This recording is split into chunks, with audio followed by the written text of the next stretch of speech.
लोकसभा चुनाव के दूसरे चरण में 26 अप्रैल को मुस्लिम बहुल सीमांचल के 3 जिलों में वोटिंग होनी है। किशनगंज, कटिहार, पूर्णिया। किशनगंज में ओवैसी साहब की पार्टी चुनाव लड़ रही है। हमारे साथ खुद ओवैसी साहब हैं, यहाँ किशनगंज में कैंप किए हुए हैं। सर, आप दमखम के साथ चुनाव प्रचार कर रहे हैं। अख्तरुल इमान साहब आपके पार्टी के प्रत्याशी हैं। क्या माहौल सर यहाँ पे आपको लग रहा है और किन मुद्दों पे आप लोग लड़ रहे हैं चुनाव यहाँ किशनगंज में? देखिए, 2015 से हम लोग बिहार में सीमांचल की सरजमीन से हमने अपने बिहार में सियासी सफ़र का आगाज़ किया और हम उस वक्त भी इस बात को ये कहे थे और आज भी कह रहे हैं कि हमारी लड़ाई सीमांचल के इंसाफ की लड़ाई है, क्योंकि ये ना सिर्फ बिहार बल्कि पूरे भारत का सबसे एक बैकवर्ड पसमानदा इलाका है। ह्यूमन डेवलपमेंट इंडिकेटर्स यहाँ पर सबसे ज़्यादा ख़राब हैं और हम लोग काम कर रहे हैं। 2015 से हम लोग कोशिश कर रहे हैं। फिर 2019 के लोकसभा के चुनाव में हम इलेक्शन लड़े तो करीब 3 लाख के करीब वोट अख्तरुल इमान साहब को मिले। फिर हमारे 5 विधायक जीत कर आए। बदकिस्मती से इन लोगों को तोड़ दिया गया राजद और कांग्रेस तरफ से।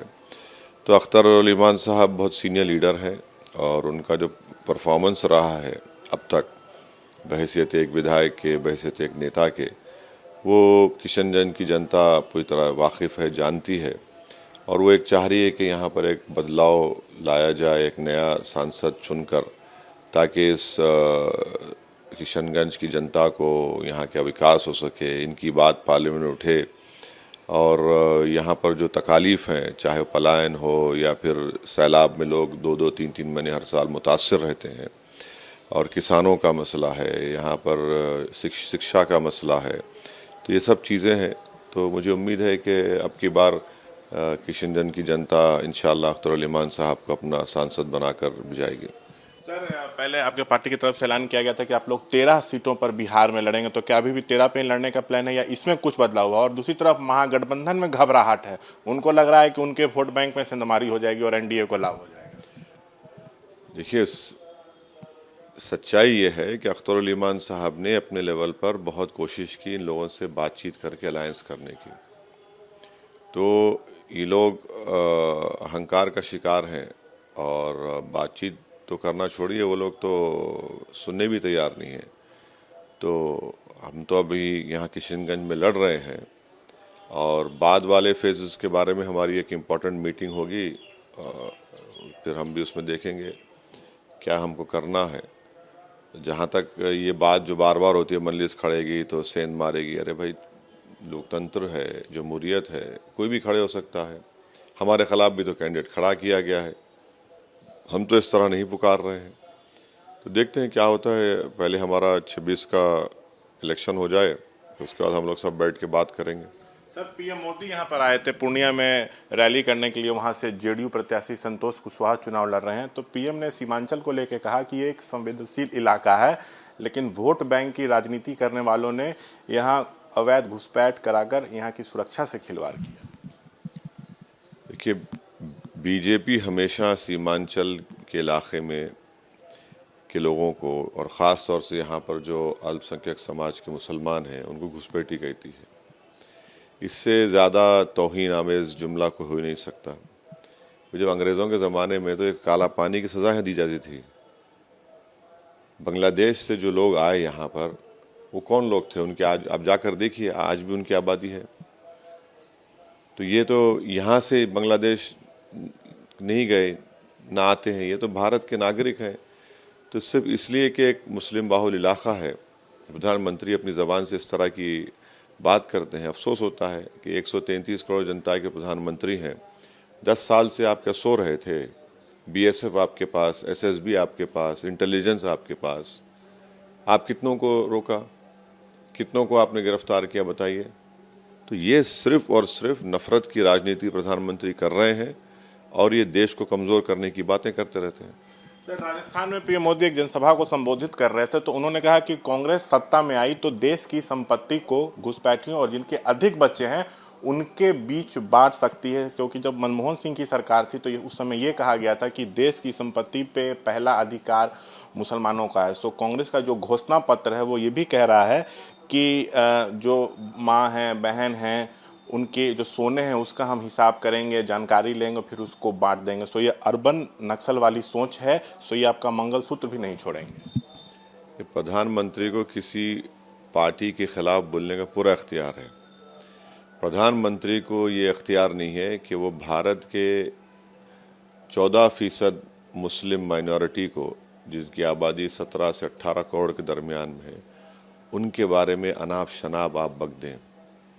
आप लड़िए तो किसी और पार्टी से, हमको भी एतराज़ नहीं है, मगर आप देश के प्रधानमंत्री हैं ना, आप तो सब हर समुदाय के प्रधानमंत्री हैं। आप कैसे कह रहे हैं कि मुसलमान बच्चे ज़्यादा पैदा करते हैं? क्या प्रूफ है आपके ने बताइए।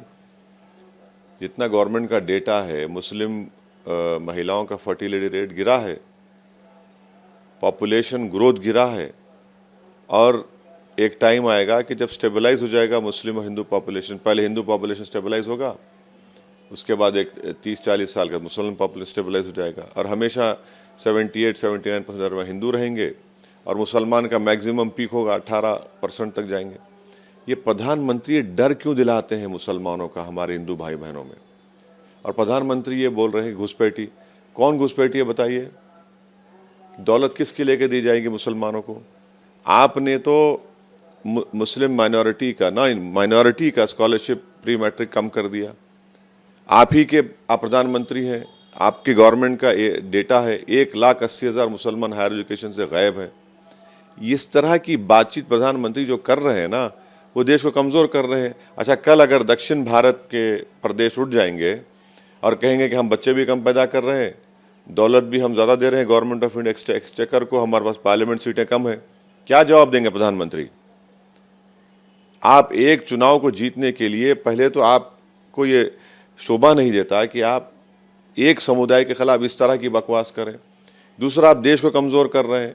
तीसरा, आप उन प्रदेशों को क्या मैसेज दे रहे हैं? वही आपका लेके शुरू हो जाएंगे, फिर क्या करेंगे आप? सर, उधर सीमांचल का ही एक मुद्दा है। पूर्णिया सीट पर पप्पू यादव निर्दलीय लड़ रहे हैं अपनी पार्टी को, उन्होंने कांग्रेस में विलय किया, लेकिन महागठबंधन में यह सीट आरजेडी को चली गई। जेडीयू से वहां पर लड़ रहे हैं संतोष कुशवाहा, त्रिकोणीय मुकाबला है, पप्पू निर्दलीय लड़ रहे हैं। तेजस्वी यादव ने कल एक जनसभा में कहा कि अगर आप इंडिया गठबंधन की प्रत्याशी बीमा भारती को नहीं चुन सकते हैं तो आप एनडीए को वोट दे दीजिए, तीसरे जगह भटकने की जरूरत नहीं। मतलब शायद चाहते हैं कि पप्पू यादव को कोई वोट न दे। रिकॉर्ड कहा उन्होंने अपने भाषण में कि अगर आप इंडिया गठबंधन की प्रत्याशी बीमा भारती को नहीं चुनते हैं तो एनडीए को चुन लीजिए, तीसरे जगह भटकने की जरूरत नहीं। अब सवाल उठ रहा है, क्या वो ये कहना चाह रहे हैं कि पप्पू को वोट मत दीजिए?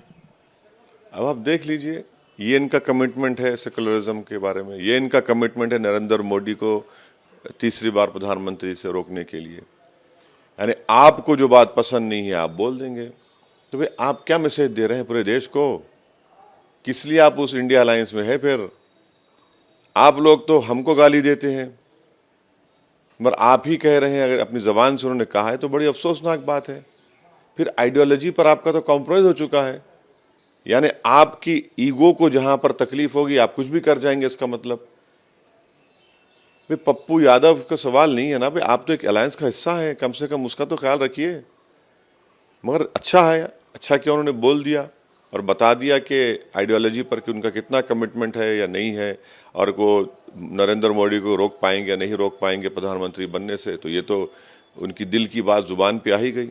एक आखिरी सवाल सर, वाराणसी में आप रैली करने वाले हैं, वहां पर आप अपना दल के की जो अध्यक्ष हैं पल्लवी पटेल, उनके साथ आप पीडीएम न्याय मोर्चा बनाए हैं, तो बनारस में रैली होनी है, पीएम का वो क्षेत्र है, तो क्या कोई बड़ा छाप पीडीएम मोर्चा वहां छोड़ पाएगी?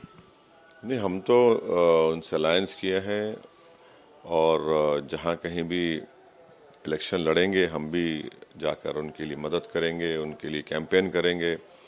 अब देखते हैं आगे क्या क्या होता है, तो जब हमारी मीटिंग होगी तभी आपको हम बता पाएंगे कि कहाँ लड़ेंगे कहाँ नहीं लड़ेंगे, मगर वो तय करेंगे। शुक्रिया। तो ये थे हमारे साथ बातचीत करते हुए ओवैसी साहब। कैमरा पर्सन विशाल राय के साथ शशांक कुमार, एबीपी न्यूज़, किशनगंज।